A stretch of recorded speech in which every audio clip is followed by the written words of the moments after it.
King George V of the United Kingdom dies. King Edward VIII, Prince of Wales, becomes king. Radium E becomes the first radioactive element to be made synthetically. A fire destroys the Crystal Palace in London, England. It was built for the Great Exposition in 1851. The year is 1936, and this Ford could be found in every American town. But before getting into all of it, I'm Jay. Welcome to What It's Like, the automotive channel that covers the classics, vintage, some exotics, lots of orphan cars.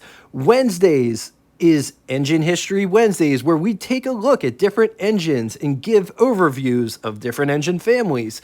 We talk history, specs, and design of these rolling works of art. If that sounds like a channel that you will totally dig, subscribe and hit the bell icon next to it to never miss a video. So real quick announcement before getting into the meat and potatoes on this one. It's hard to believe that this channel is coming up on its 2nd year anniversary. We started this channel back in September 21st, 2021. To commemorate this, we are going to be doing a live chat. Like, we are actually going to do a live show with Wild Bill from Vintage Car History. He talks about the people behind the cars, link in the description. Along with a few other people, we're going to sit among the cars at the Canton Auto Museum. If you have any questions, comments, concerns, and want to be part of the conversation itself, tune in for that. We don't have a date set for it yet. I just wanted to tell you that it's coming up. It's going to be in September sometime, probably in the next few weeks. I will definitely let you know a date when we get one together. This 1936 Ford Tudor is currently for sale at Classic Auto Mall, Morgantown, Pennsylvania, with over 870 cars for sale when recording this episode. Anybody can go there. It doesn't cost anything to get in. They ship all over the world. For more information, pricing, and pictures, be sure to click the link below. After the show, 1936 Ford was broken down into 2 different models. You had the 48 and the 68 in 2 different trim models, standard and deluxe. I heard a rumor that the 48, the model 48, was actually from 1935, and it was just the 35 models that they didn't sell. So real quick, on top is a 1935 Ford Model 48. On the bottom is a 1936 Ford Model 48. And this is why I said it's a rumor, because these cars are different. So Ford didn't sell the same or leftover 1935 Model 48. Plus, Ford had a stellar year in 1935, selling 820,253 units. The grills are completely different. Like, the shapes are completely different. Horns on the 35 versus small round grills on the 36. The 36 has this weird triangular overrider thing that's going on top of the bumpers. The bumpers are slightly different. Vent molding on the side has 4 bars on the 35 versus 3 bars on the 36. So there are differences. The Model 48 was essentially the standard model. The Model 68 was the deluxe model. Offered in 16 body styles, included but not limited to 4-door sedan, touring sedan, roadster, 2-door, wagon, convertible sedan. Ford also offered trucks and vans. So what are the differences between the Model 48 and the Model 68? The Model 68 has 5 more horsepower than the Model 48. There are some styling differences as well. So let's compare 48 on top, 68 on the bottom. The very first thing that jumps out at me is the grille. Just look at how much brighter the grille is on the Model 68. Also, just notice all of the bright work going on with the Model 68. Windshield molding also has fender trim that the Model 48 doesn't have. The 68 doesn't have the triangular overrider. Instead, it has a 3rd overrider bar. But I think that those were options. Correct me if I'm wrong in the comment section below. Let's talk specs. 182.8 inches long, 68.6 inches tall. It rides a wheelbase of 112 inches. It weighs 2,590 pounds. Price, $563, which is equivalent to you spending $12,381.59 in the year 2023. 1933. Total 1936 Ford production was 930,778 units. Moving on to engine. Only one engine on offer, 221 cubic inch displacement, flathead V8, 3.6 liters. It was good for 80 horsepower at 3,800 RPM, 153 pound-feet of torque at 2,200 RPM, with a bore of 3.1 inches and a stroke of 3.8 inches. Compression was 6.3 to 1. Built of cast iron, has 3 main bearings. It's important to note that these bearings are the insert bearings and not the Babbitt type. Ford made the switch somewhere between 1935 and 1936. It is backed with a 3-speed manual transmission. Let's talk chassis. Front and rear suspension use transverse leaf springs. The brakes are 12-inch drums. Note, they're mechanical brakes and not hydraulic. Body on frame constructed. This car uses a torque tube, which secures the rear end to the car. Instead of the drive shaft connecting the rear to the car, the drive shaft actually goes inside this torque tube and spins. Just so you're aware that this car has that. Let's talk styling. Just look at this gorgeous car. What a gorgeous design this is. Look at the Greyhound on the top. Did you ever notice that that's the same exact emblem as Lincoln uses? Nice V8 badge right underneath it.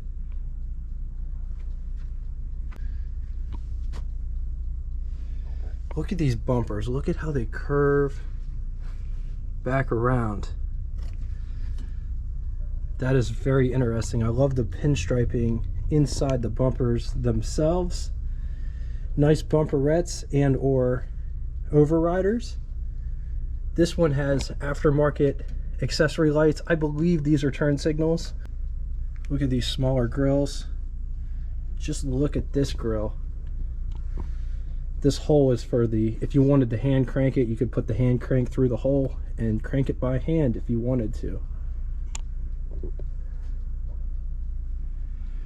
Let's look at the front fascia design, how it's all sculpted. The lights sit up on little pedestals. Here's my hand for reference. A better look at the catwalk and how these headlights are mounted. There is an ever so slight crease that comes up the fender, and it gets more aggressive right about here before it connects to the running board.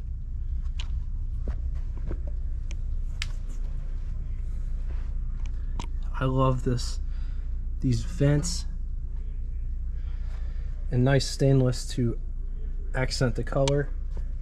Up on top of the hood, it's a pretty smooth hood, all things considered. There is a nice center line that goes down to the Greyhound and that V8 badge. Notice single piece windshield. This one has the cowl vent. This one has mirrors on both the driver and passenger side. I love these. They look so Art Deco. The running boards are pretty wide. Here's my foot for reference. I wear size 12 shoe. My shoe does overhang a little bit here, but just to give a perspective of how big these running boards are. Back here it tapers back into the body quite a bit, and my foot overhangs even more. Look at all of these textured lines inside the body. I love that. That looks cool. This car does not have drip rails. Instead, it's just flared out.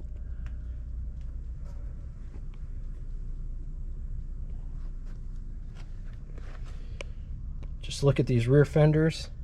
Notice there isn't any gravel guards. There's an ever so slight line here before it comes into this light. I love 30s lights. They look like hooves or legs of animals. Back here, the bumpers mimic the front where they're curved inward as well. Pinstriping, bumperettes and or overriders. This one has a spare tire inside this case, and it also has a trunk. this is what it looks like inside the trunk. This is a pretty big trunk, all things considered. It's definitely bigger than it looks like on the outside, that's for sure. Like, let me back up. The only thing is like you have to lift stuff up high to put it in there. And then whenever you retrieve your items, you have to lift it up to get it out. Look at how this window looks like it's been pressed in.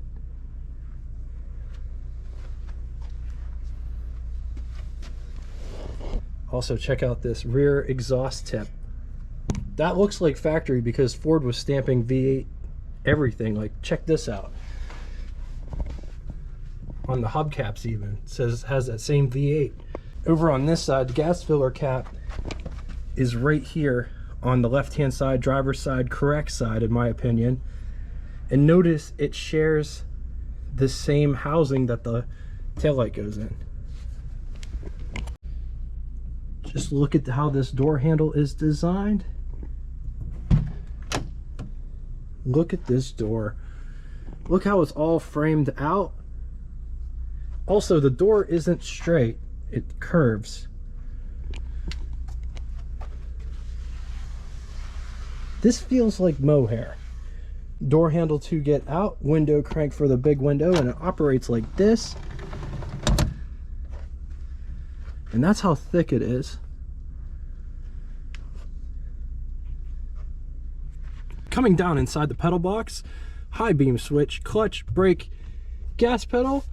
Just take a look at this interior.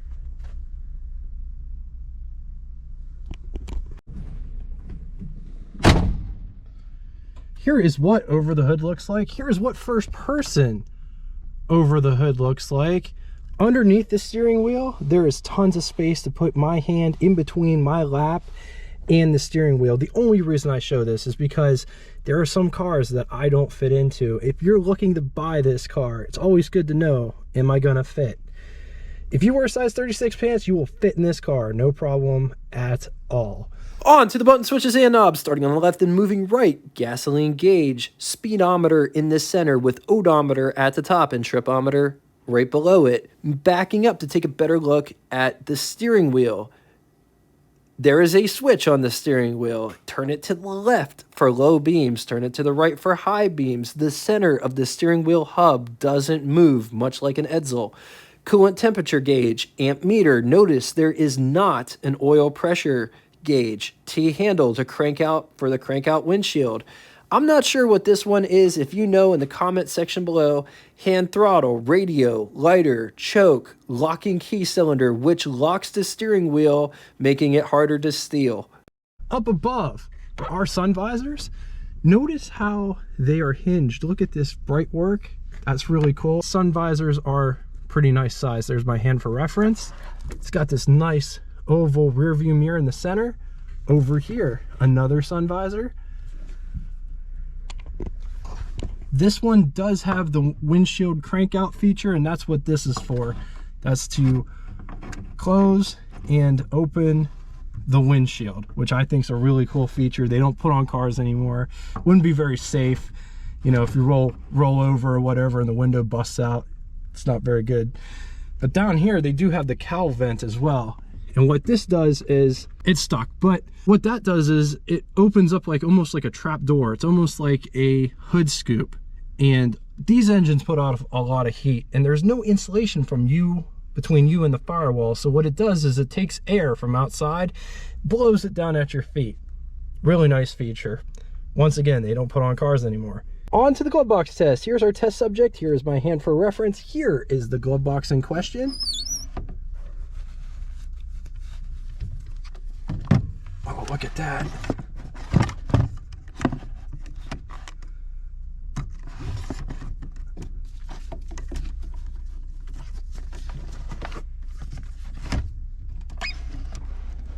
Oh yeah. And it shuts, but it doesn't lock. It does not have a locking feature, but you could store a lot of stuff in there, you just can't lock it. All right, getting in the back. So just look at that.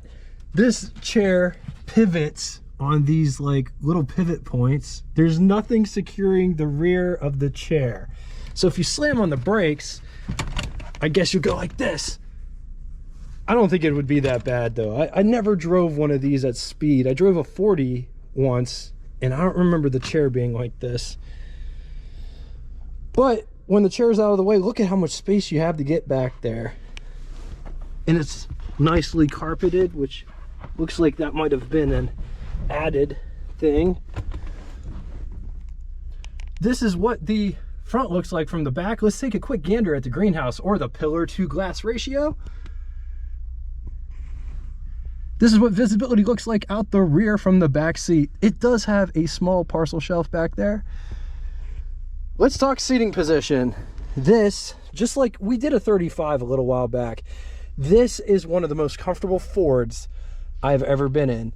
The seat is nice positioned. The bench doesn't dip down nearly as far in the back as some other Fords, some later Fords do. It's just a really nice seat, super plushy. I mean, like, look at how much give this material has. Very, very comfortable seat. Armrest. There isn't any coat hooks on that side. The windows do go down. There is a light switch there for the dome light in the center. Everything that can be found on the passenger side can also be found on the driver's side. Armrest. There isn't anywhere to hang your coat, but the windows do go down. Actually, they don't go down. They're pocket windows. So that's all the further it opens, and it slides in the back here. How cool is that? I wish that they went down though, because that's a huge window. It's a lot of real estate to bring in air, and you only have this much. This is what I look like sitting in the back seat. I got tons of headroom, and I realized that a lot of people wore hats back then. I just like showing people what a full-size adult would look like in the back of this car. Lots of people buy these cars as collector items. I buy these cars to drive them, and I'm sure I'm not the only one. So if you have, you know, a bunch of guy friends, you could buy this car, or girlfriends, or whatever. If you have a lot of tall friends, they will fit back here, no problem at all. Knee situation, from my wrist to the back of the chair, there is probably a foot of space right there. Same with this. The transmission tunnel is very, very small, and the rest of it's flat. Notice these sides. They're not straight, they curve just like the doors. That's pretty cool. So getting under the hood, these ones have these funky catches, and you just push it down.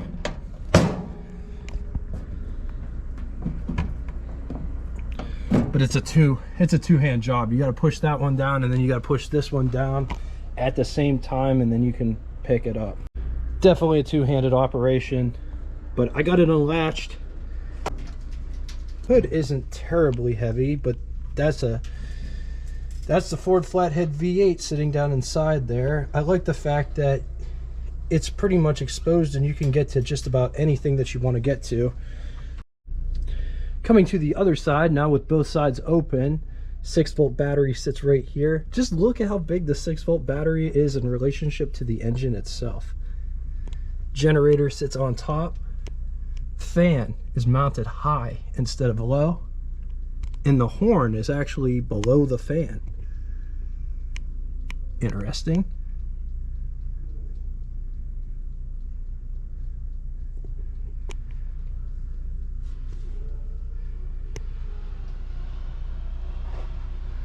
Look at the starter down here. Look at the solenoid placement.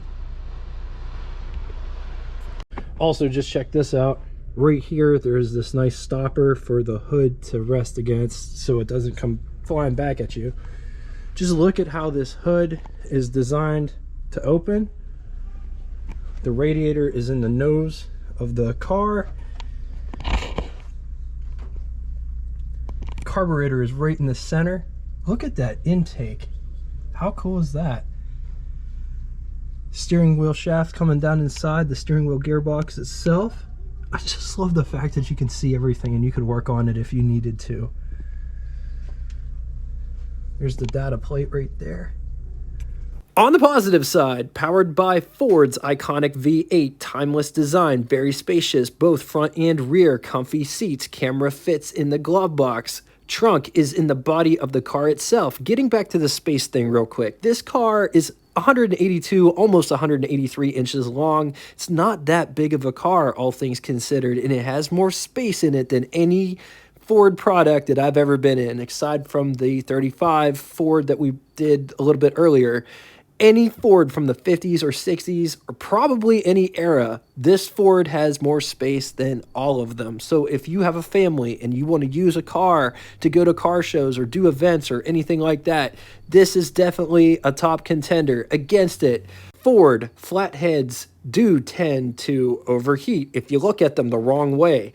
Remember, this car doesn't have hydraulic brakes, meaning if you drive to the top of Pikes Peak, getting down might be an issue. All right, now it's time for Would You Rather. Two scenarios today. In the first scenario, would you rather have a 1936 Plymouth P2 for around $650-ish or 1936 Ford for $563 or 1936 Chevy for around $575. Gonna leave this here for a minute. If you need more time, feel free, pause the video. Moving to the second scenario, a bit outside the box, and these aren't really in the same field, but we like showing cars that tend to get forgotten. So 1936 Nash Lafayette for around $715 or 1936 Ford for $563 or 1936 Studebaker for around $720. I'm going to leave this here for a minute. If you need more time, feel free, pause the video. Now it's time for Name That Tune. First person to get both the name of the band and the song title correctly in the comment section will have their comment pinned to the top of it. That song is drastically underrated. Anyway, thank you all so much for coming out and watching this. If you'd like to get in touch with me, shoot me a comment in the comment section below or check out our Facebook group that correlates with this YouTube channel. I call it the After Party. It gives you the opportunity to share your rides, stories, experiences, and I am very active on there as well as here. And honestly, that is the easiest way to get a hold of me is find me on Facebook, send me a direct message. If you don't have Facebook and would like to reach me, send me an email. All of it will be linked in the description below. Just know I appreciate all of the support. And until next time, toodaloo! Me, oh my, lucky guy is what I am. Tell you why, you'll understand. She don't lie, although she can.